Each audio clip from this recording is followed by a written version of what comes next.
بسم اللہ الرحمن الرحیم۔ اللہ تبارک و تعالی جل جلالہ نے اپنی لاریب کتاب کے اندر اولیاء کرام کا تذکرہ خیر کیا۔ جب ہم اولیاء کرام کی بات کرتے ہیں تو بعض لوگ پریشان ہو جاتے ہیں،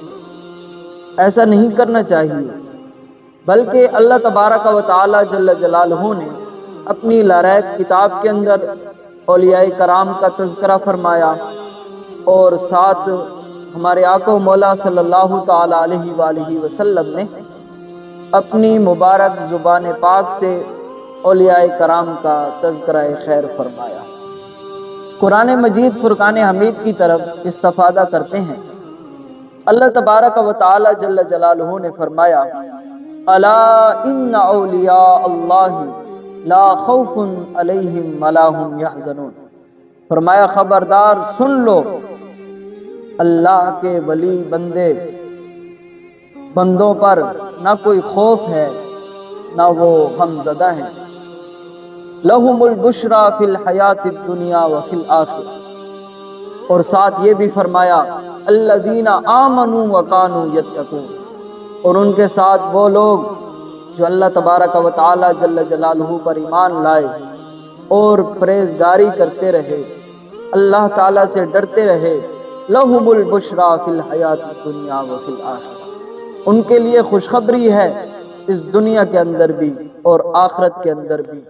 لا تبدیل لکلمات اللہ، اور فرمایا کہ اللہ تبارک و تعالی جل جلالہ کے باتیں جو ہیں وہ تبدیل نہیں ہوتی۔ ذالک هو الفوز العظیم، اور یہی بات جو ہے سب سے بڑی کامیابی کی بات ہے کہ نہ ان کو خوف ہے، نہ وہ غم زدہ ہیں، اور ان کے لیے اس دنیا کے اندر بھی اور آخرت کے دن بھی جنت کی خوشخبریاں ہیں۔ یہاں اس آیات مقدسہ کے اندر اللہ تبارک و تعالی جل جلالہ نے اولیاء کرام کا تذکرہ فرمایا، اور ساتھ ہی سورۃ بقرہ کے اندر ایک ولی کی گائے کے بارے میں اللہ تبارک و تعالی جل جلالہ نے حکم فرمایا، اور پھر ساتھ سورۃ مریم کے اندر اور سورۃ آل عمران کے اندر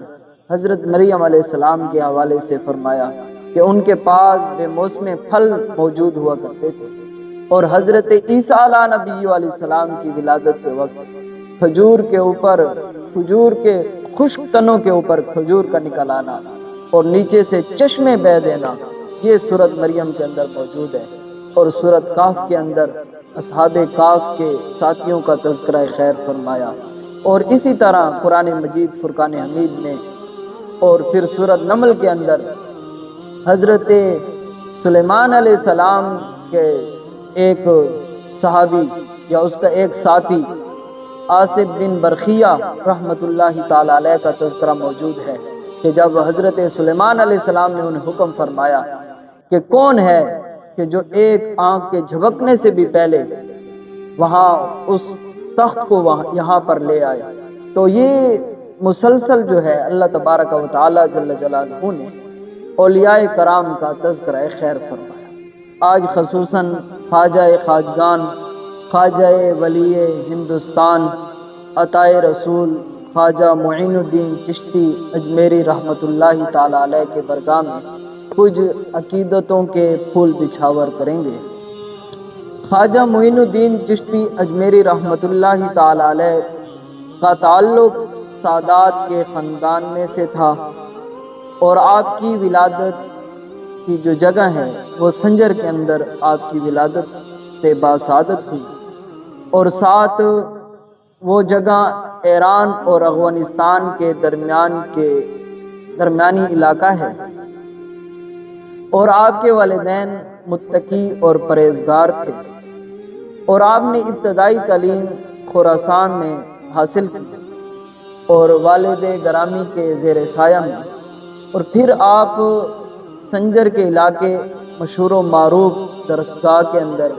آپ نے علم تفسیر، علم احادیث اور علم فقہ کی اور مختلف دینی علوم کو حاصل کیا۔ حضرت خواجہ خواجگان خواجہ معین الدین چشتی اجمیری رحمت اللہ تعالی علیہ نے خواجہ حضرت عثمان رحمۃ اللہ تعالی علیہ کی بیعت کی اور ان کے مریدوں میں شامل ہو گئے۔ خواجہ معین الدین چشتی اجمیری رحمۃ اللہ تعالی علیہ مدینۃ المنورہ تشریف لے گئے اور اس کے بعد واپس پلٹے تو حضرت شیخ جیلانی پیر محبوب سلطانی حضرت غوث اعظم رحمۃ اللہ تعالی علیہ سے بھی ملاقات کی اور پھر بعد میں آ کر دادا دلبار کے اوپر تشریف لائے اور یہاں پر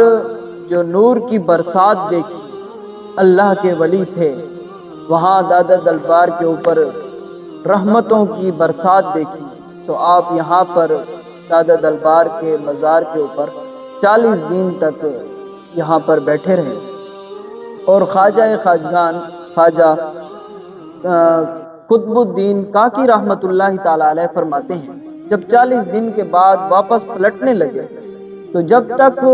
دادا دلبار کا وہ گنبد نظر آتا رہا تو آپ دوسری جانب سے یعنی کہ اس کو پشت کر کے نہیں گزرے، ایسے ہی واپس پیچھے قدم رکھتے ہوئے آپ واپس تشریف لے گئے اور فرماتے ہیں کہ یہ اشعار پڑھتے ہوئے جا رہے تھے تو آپ کی زبان پر یہ بات جاری رہی، گنج بخش فیض عالم مظہر نور خدا، نا کے سارا پیر کامل کامل آرا رہا۔